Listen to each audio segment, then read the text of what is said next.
अपने कमरे के अंधेरे में राहुल बुखार से ग्रस्त है। एक फुसफुसाहट सन्नाटे को चीर देती है। राहुल सुनने के लिए संघर्ष करता है। उसका चेहरा बेचैनी में विकृत हो जाता है। कमरा छाया में डूबा रहता है। फुसफुसाहट बनी रहती है। बुखार उसे कसकर पकड़ लेता है और वह बिस्तर में वापस डूब जाता है। राहुल अचानक जागता है। उसकी आंखें अचानक चौड़ी हो जाती हैं। गोमती खिड़की के पास खड़ी है। उसकी उपस्थिति अब डरावनी से ज्यादा दुखद है। चांदनी रात में उसकी चारों ओर हल्की छायाएं पड़ती हैं, जो गहरी उदासी को उजागर करती हैं। उसकी आकृति खिड़की से घिरी हुई है। अब कोई खतरा नहीं है, बल्कि दया की आकृति है। राहुल गोमती को घूरता है। उसका डर धीरे धीरे समझ की भावना से बदल जाता है। उनके बीच पहचान का एक शांत क्षण गुजरता है। कमरे में तनाव कम हो जाता है। राहुल अपने कमरे में अकेला बैठा है। अंधेरा उसके डर को बढ़ा रहा है। उसकी आवाज कांपती है, क्योंकि वह अदृश्य को चुनौती देता है। कौन हो तुम? उसकी आंखें कमरे में इधर उधर घूमती हैं, अपने डर के स्रोत की तलाश में। कमरे की शांति उसके बढ़ते डर को बढ़ाती है। धुंधले कमरे में परछाइयां धीरे धीरे झूलती हैं, क्योंकि राहुल हर शब्द सुनने की कोशिश करता है। एक आवाज रात में गूंजती है, भूली हुई यादों का भार वहन करती है। मैं गोमती थी, इस घर की नौकरानी, नानाजी के पिताजी के जमाने की। दीवारें बीते समय के रहस्यों को फुसफुसाती प्रतीत होती हैं। राहुल कहानी में डूबा हुआ, कहानी के खुलने पर हर शब्द पर टिका हुआ है। कमरे की छाया गहरी होती है, जो गोमती के शब्दों में छिपे रहस्य को दर्शाती है। आधी रात में राहुल चौंक कर जागता है। उसकी आंखें तीखे अविश्वास में खुल जाती हैं। उसकी सांसें तेज हो जाती हैं। उसका दिल उसकी छाती में धड़कता है, क्योंकि नामुमकिन उस पर उतरना शुरू हो जाता है। राहुल की आवाज कांपती है, क्योंकि वह इस खुलासे की गंभीरता को समझने की कोशिश कर रहा है। तो तुम मर गए और तुम यहां फंसे हुए हो? उनके शब्दों का वजन हवा में भारी है। हर अक्षर बढ़ते डर को दर्शाता है। उसका दिमाग दौड़ता है। एक ऐसी वास्तविकता के टुकड़ों को एक साथ जोड़ता है, जिसकी उसने कभी कल्पना भी नहीं की थी। एक भयानक चुप्पी छा जाती है, जो केवल उसके अपने दिल की तेज धड़कन से टूटती है। राहुल के कमरे के अंदर रात सब कुछ छाया में ढक लेती है। गोमती की आवाज सन्नाटे में भर जाती है, एक भयानक याद दिलाती है। हाँ, एक सर्दियों की रात, टैंक से पानी निकालते समय मैं फिसल गई। उसकी आवाज कांप जाती है जब वह ठंडी अलगाव को याद करती है। मैं कोने में पड़ी थी, चिल्ला रही थी, लेकिन कोई नहीं आया।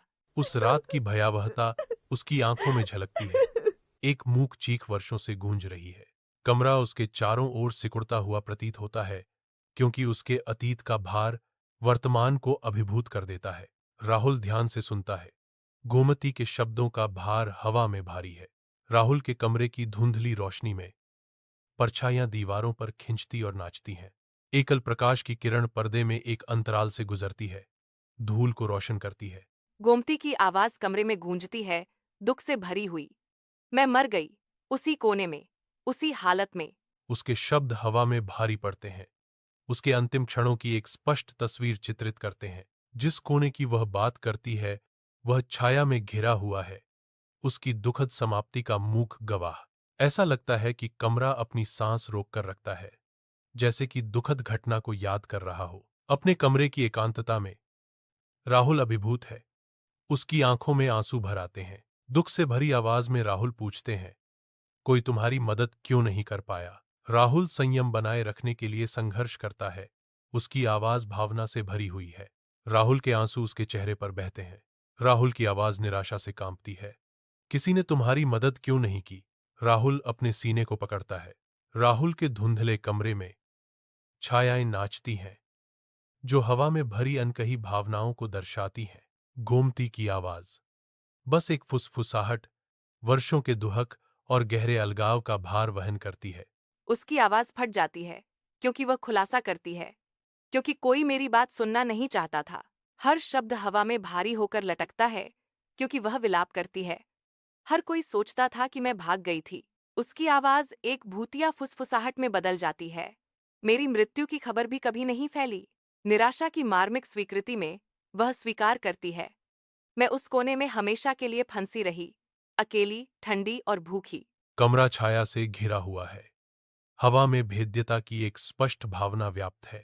गोमती की आवाज सन्नाटे को चीरती है, कबूल करती है। तभी मुझे गुस्सा आया था।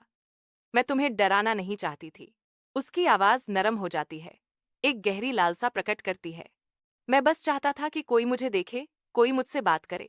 उसके शब्दों का भार धुंधले कमरे में भारी है। उनके चारों ओर छायाएं गहरी हो रही हैं। मंद रोशनी वाले कमरे में परछाइयां दीवारों पर नाचती हैं, एक अजीब शांति बिखेरती हैं। राहुल की आवाज मुश्किल से एक फुसफुसाहट है। अंधेरे में एक नाजुक वादा। मैं तुम्हारी कहानी सबको बताऊंगा। अब तुम आजाद हो सकती हो। उसके शब्द हवा में लटके हुए हैं। शांत कमरे में एक नरम गूंज। परछाइयां गहरी होती दिखती हैं, मानो राहुल की गंभीर प्रतिज्ञा सुन रही हों। राहुल के कमरे में गोमती मुस्कुराती है। उसकी आंखें आंसुओं से चमक रही हैं, या शायद वे बर्फ की बूंदें हैं। धीरे धीरे हवा में वह हवा में घुलने लगती है। उसका रूप फीका पड़ जाता है। जैसे ही गोमती फीकी पड़ने लगती है, कमरा हल्की गर्मी से चमकने लगता है। गोमती के अंतिम निशान गायब हो जाते हैं। कमरे में केवल एक कोमल, लंबे समय तक रहने वाली गर्मी छोड़ जाते हैं। भोर की कोमल रोशनी में नहाया हुआ घर जागता है, क्योंकि राहुल एक गहन व्यक्तिगत धार्मिक समारोह की तैयारी करता है। परिवार के एकत्रित होने पर हवा में प्रत्याशा की एक स्पष्ट भावना भर जाती है। उनके दिल आशा भरी उम्मीद में एकजुट होते हैं। सुबह का सूरज लंबी छाया डालता है, जो आने वाले अनुष्ठान की गंभीरता और महत्व को बढ़ाता है। प्रत्येक व्यवस्था, प्रत्येक सजावट सावधानीपूर्वक रखी गई श्रद्धा और हार्दिक भक्ति की बात करती है। जैसे ही समारोह शुरू होता है, घर में गर्मी और विश्वास का अनुभव होता है, जो प्रेम और आध्यात्मिक एकता का आश्रय स्थल है। घर के एक शांत कोने में शाश्वत बंद होने की भावना बस जाती है। अंतरिक्ष आतंक से चिह्नित नहीं है, बल्कि गहरी शांति में समाया हुआ है। यह कोना हमेशा के लिए बंद है, शांति का प्रमाण।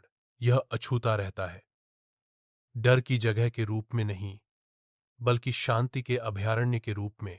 सूर्य की रोशनी कमरे को नहलाती है, जो राहुल के आसपास की शांत एकांतता को उजागर करती है। राहुल बिना हिले डुले खड़ा है, विचारों में खोया हुआ है, क्योंकि धूल के कण उसके चारों ओर घूमते हैं। उसकी भौहें थोड़ी सिकुड़ जाती हैं।